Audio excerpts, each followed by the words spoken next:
We love covering them on the show. Galaxy Unpacked coming very soon. And then you have flagship variables and all that kind of stuff as well. But then sometimes, even in the automotive world, we look at flagships. That's when you bring in the Range Rover SV, the Special Vehicle Operations wing of the Range Rover team has come up with this absolute beauty, luxury tech at its finest. You're talking about signature, flagship, and then one level above that as well. That's what the SV is all about. Let me tell you what makes it so special or so signature in this special segment on Tech Today.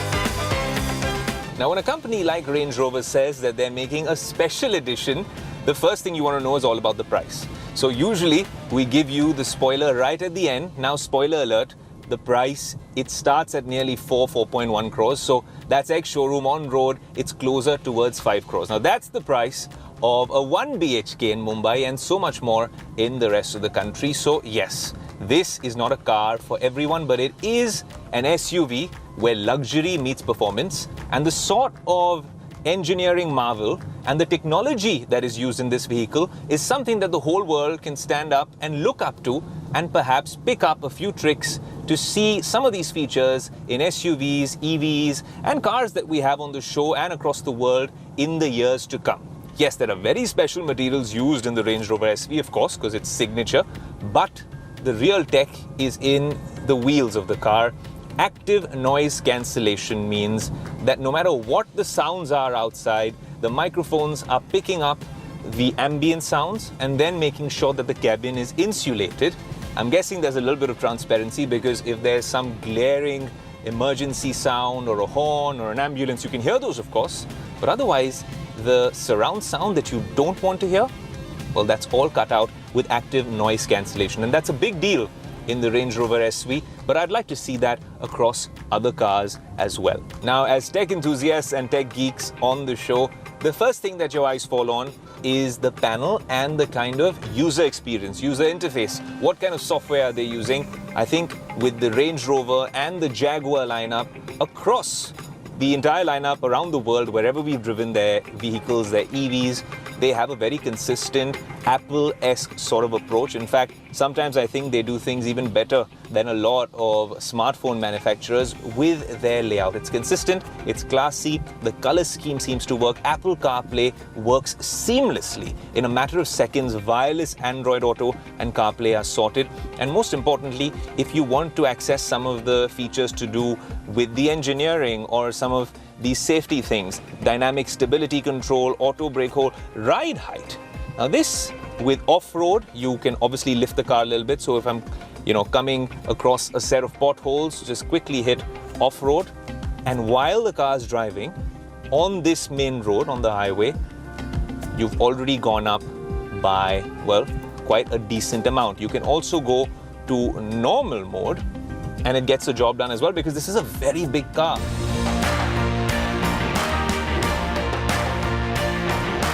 Now, first things first, when you're sitting in this big boss seat, yes, there's enough leg room, but most likely, unless you have a bodyguard or some security guard sitting in the front, if it's just you being driven around maybe with your significant other, because in the SV, it's a clear four-seater. Because of this first change that I'm going to tell you about, things are a little different. So let me tell you, the first thing that I do as soon as I sit in the rear seat is I set it up to recline. And just like that, there's even more room for maybe someone who's 7 feet tall. Way too much room for me. There you go. Footrest out, and you're all set perhaps to be chauffeured around. But then this is the SV. It's no ordinary car. So I'll tell you why it is so different. If you actually come in over here and you see this white ceramic, no, this is not just a place to keep your phone or something like that. What it is, and the minute I flick this button, watch as some SV magic happens.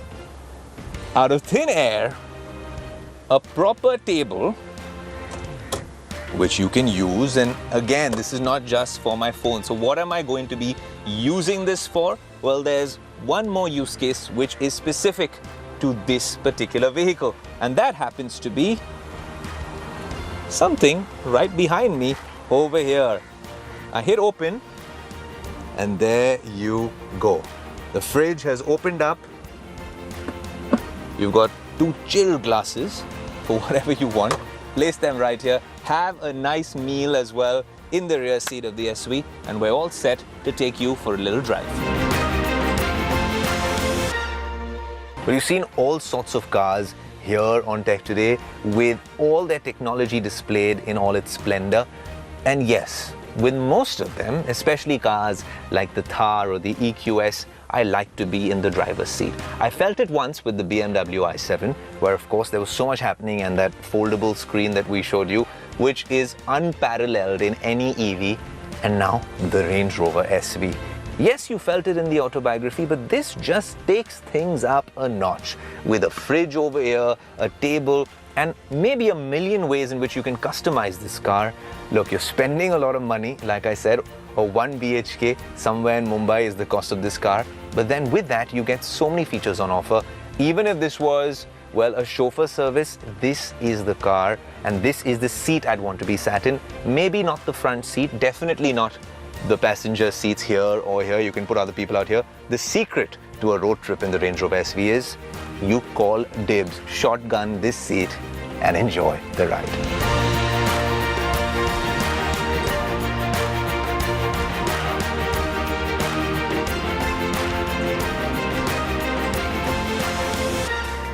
I'll tell you something, in terms of the design and the engineering, the Range Rover teams have done some really cool stuff. If you think of how they've managed to hold on to that heritage a few decades old and still make it look modern, make it look mean, muscular, and also luxurious. Luxurious enough for your favorite celebrities and heads of state to be in this particular vehicle.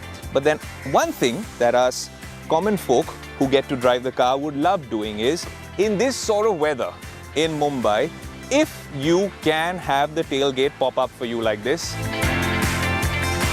Well, like I said, if you're not 6 feet tall and you're struggling to access the rear of the car or even the front or this lovely tailgate that I'm going to show you, then all you have to do is press this button. And just like that, the car, which was almost this high, has come down to an access height that makes it much easier for me to use this particular vehicle.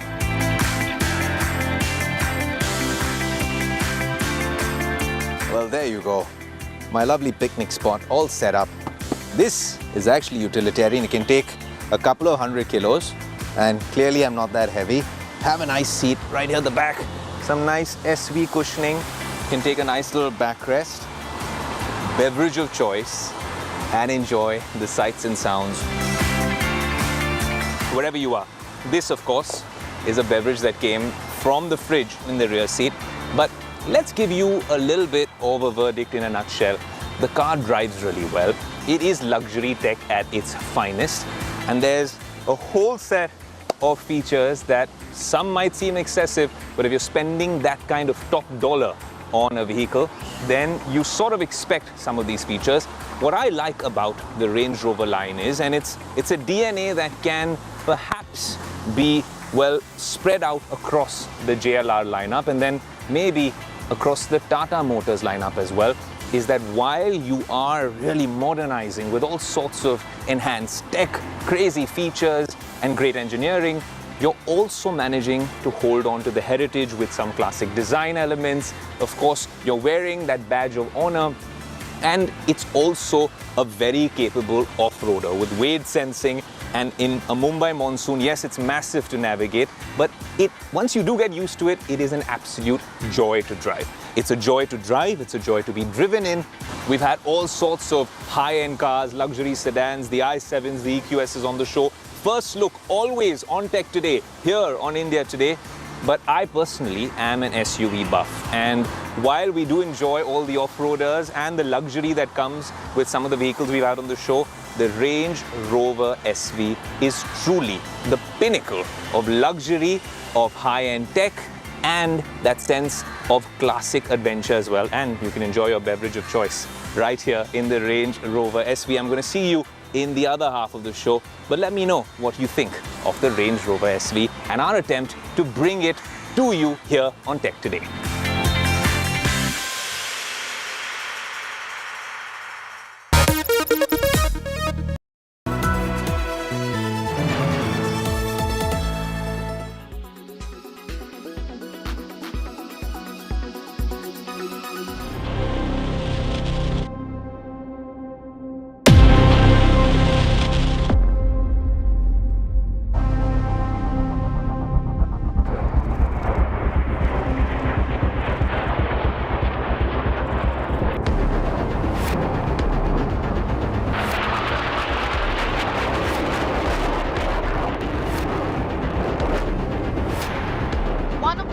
Top air forces, battle-proven, professional and highly sought after across the world.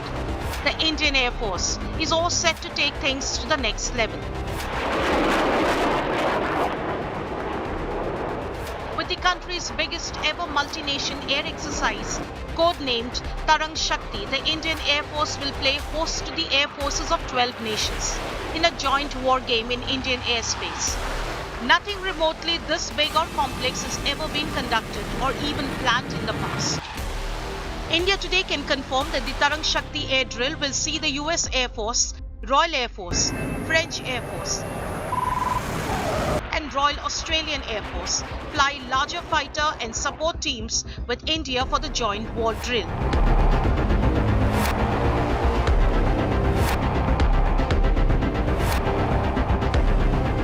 The other 8 air forces are being lined up and will be confirmed shortly, but could include Japan and Singapore as well. While Indian fighter teams have participated in several similar multi-nation air exercises abroad, this will be the first time that India will be the battlefield for such a large and diverse exercise. As a comparison, Tarang Shakti will be 4 times larger than air exercise India has ever conducted. With 4 leading world air forces locked, it is almost certain that Tarang Shakti will see air drills with American F-16s, British Typhoons, French Rafales and Australian FA-18 Super Hornets. In addition to fighters, the participant countries will also bring transport jets, helicopters and special mission aircraft like AWACS. Apart from the obvious benefits of getting to fly and practice with the best air forces in the world, Tarang Shakti is also a major message from India. Stay tuned as we tell you more about this mammoth venture.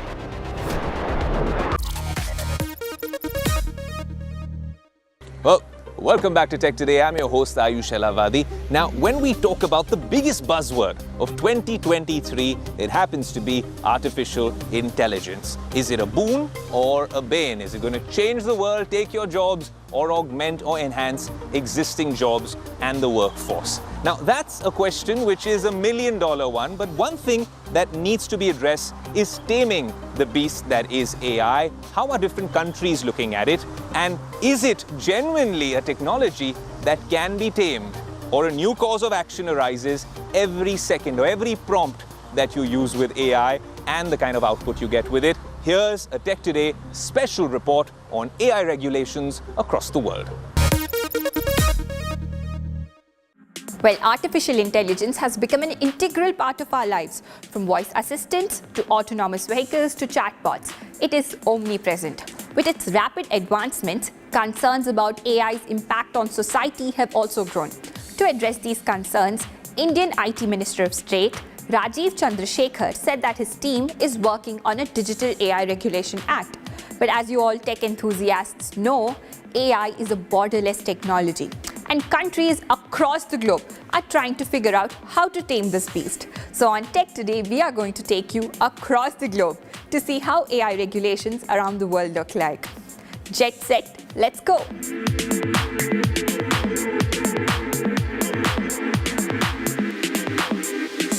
Let's head over to our neighbors, China.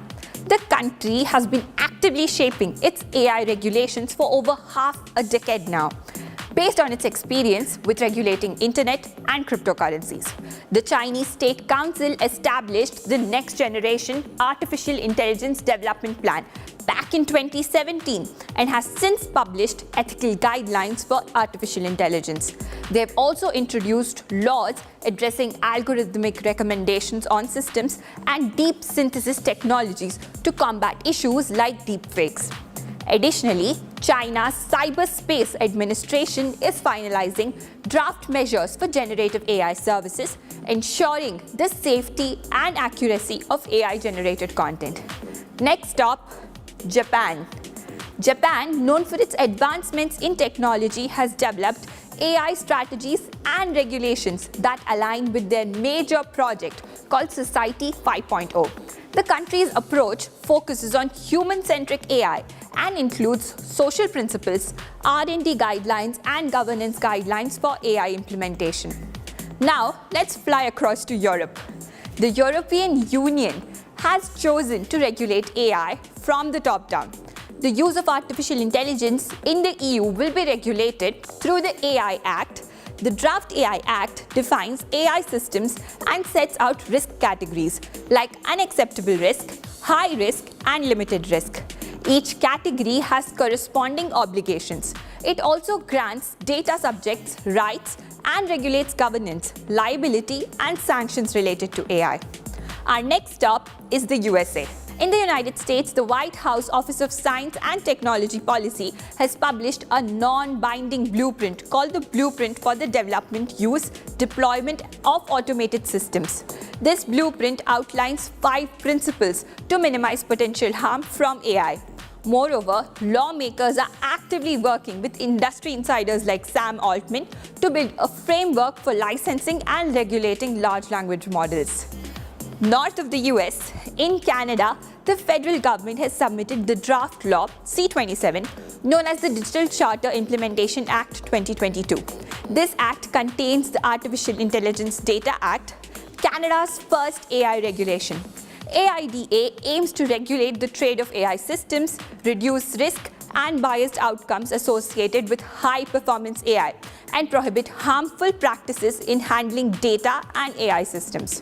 So that is how AI regulation has been shaping up across the globe. Back to you, Ayush. Oh, you guys are still watching Tech Today. You must be liking this show. Well, when you're sat in the back of a luxurious car, then there's always a big boss seat, which happens to be this one. Press the button, the seat's begun to recline as much as it can, and there, the footrest will come out as well. But the one thing I want to do is watch some content on this rear screen. Now, when we talk about, well, content right here, and I love the fact that the screen is just folded towards me, this bit is continuing, so what I'm going to do is just stop it right here, right? And what we will do is talk about the next story, which is an interesting one. Tata Sky, or Tata Play, as they call it, has reinvented itself, well, several times. But now, I don't know how many of you guys actually have a set-top box and how many of you guys watch this show on YouTube or an OTT service or maybe on our Instagram feeds. That's how digital is taking over, but that doesn't mean that the OG set-top box and DTH companies are going to take it, well, lying down. They're reinventing themselves yet again. And now an OTT aggregation service by Tata Sky or Tata Play is called Binge. And all sorts of content will be available on this service. So Business Today's Prerna Lidhu caught up exclusively with their MD and CEO Harit Nagpal and found out what the master plan is all about. And honestly, the real question should be where you're going to be watching Tech Today in the future. Here's a special report.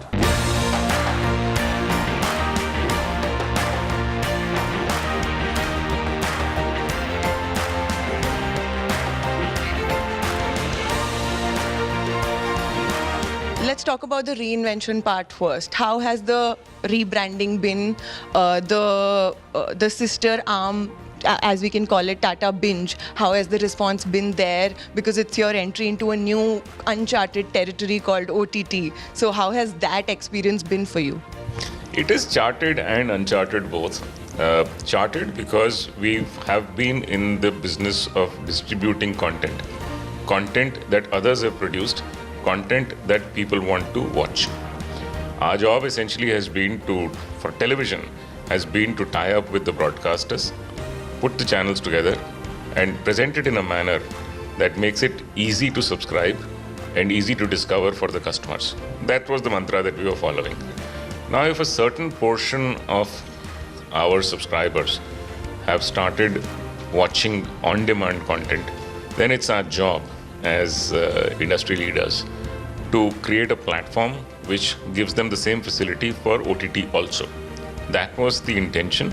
That's what we went into the market with. So we started working on this platform, I think, about 3 or 4 years ago. It was an absolutely different platform. The earlier one was based on satellite. This is based on the internet. So we had to create a new platform. We had to forge new alliances. We had to get new customers. We had to deliver a different customer experience. And that's been the journey so far. Yeah. Everyone I talk to tell me that instead of the OTT players, because how many OTT platforms are people expected to subscribe to, it's the time of the aggregators, and you have caught on to that trend early on, if I may say so. So how challenging was it, and how is the journey going to be? Because even in this space there's competition coming up, even in the aggregation space. So how is that going to develop according to you? So yeah, I mean, it is going to be difficult for a subscriber, a person who wants to watch content, to have subscription relationships or commercial relationships with multiple apps. So that's the basic starting point that we had. And the second was, if you've got 20 apps or 15 apps or even 5 apps you subscribe to, looking around for content of your choice through them would take you an evening. You don't want to spend that evening searching for content. You want to spend the evening watching content. That was the starting point. So that's what we started with. It took us about a couple of years to build the platform, forge some relationships with broadcasters. It wasn't easy because being internet-based, everybody wanted to go direct to the customer and not go through an aggregator. But we knew that in the end, sense would prevail. The need of the customer would become supreme, and that's where we came in. So we've spent about the last couple of years trying to perfect this platform. Now that we are confident of it, we are taking it outside our customer base. So we've actually spent the last 2 years testing this platform with our own DTH customers, because they would be definitely more forgiving even if we were making mistakes. But now that we are very confident about the platform, we are taking it out. And hello, everyone. Hello. Oh, we got a namaste moment. Well, just getting a little nostalgic watching all the big episodes we've done on Tech Today. It's been a roller coaster ride, and I end up watching it often on YouTube, see snippets of it on Instagram, Twitter as well. Strangely, I know that's not really the medium of choice, but I end up watching the show live when you're watching it on TV, often when it's live on Twitter as well, where we get a lot of traction. And when you do put up snippets of the show on Instagram, there's all sorts of engagement and people talking about what you're doing next, who you're meeting next, and what's happening in the world of technology at large. But like I said, there's a lot of the DTH guys really reinventing. And then, of course, OTT, which is taking and showing no signs of stopping, so to speak. So in this whole DTH versus OTT, where do you watch your favorite content? Do you even own a set-top box in 2023? We wanted to understand what you, the Tech Today community, thinks of the age-old battle, which is now a modern battle as well. DTH versus OTT. Here's a Tech Today special.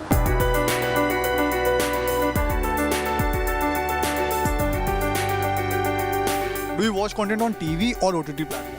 OTT. I go for OTT. These days mostly on OTT platforms. I like OTT. TV. OTT. I generally prefer OTT platform. Because it's very easy to watch. In my hand, I can watch anytime, anywhere, on the go. I find that mobile is more convenient, especially Netflix. Netflix is a platform where I can watch all kind of whatever I want it. Like it is adventurous, it is, love, movies, updated, everything is available. When everything is available on OTT, why we need to go to TV? We have been staying away from home for too long, so for the hostel life, the habit of watching TV is gone because we never had access to TV during our hostel days. And then the OTT platform came, so it was more convenient.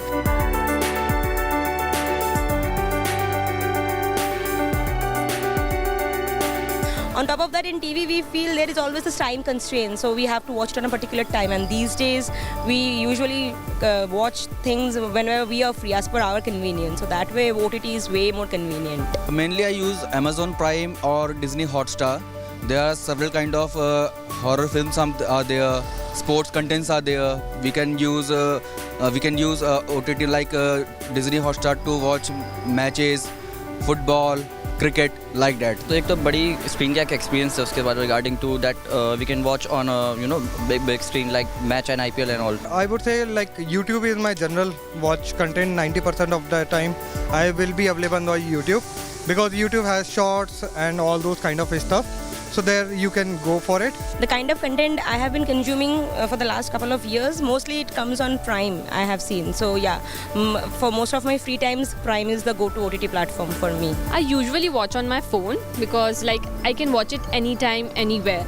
I usually watch Netflix. Also, there is no mood, sometimes I want to watch comedy or romantic films, so it's very easy to watch it. From your favorite big boy toys to what's happening in the world of social media, content, and so much more. As always, it's been an action-packed episode of Tech Today, and we have loved putting it together for you. What did you think of the show? Do let us know on our social media handles. I'm going to go for a little bit of a road trip, but until next week, adios.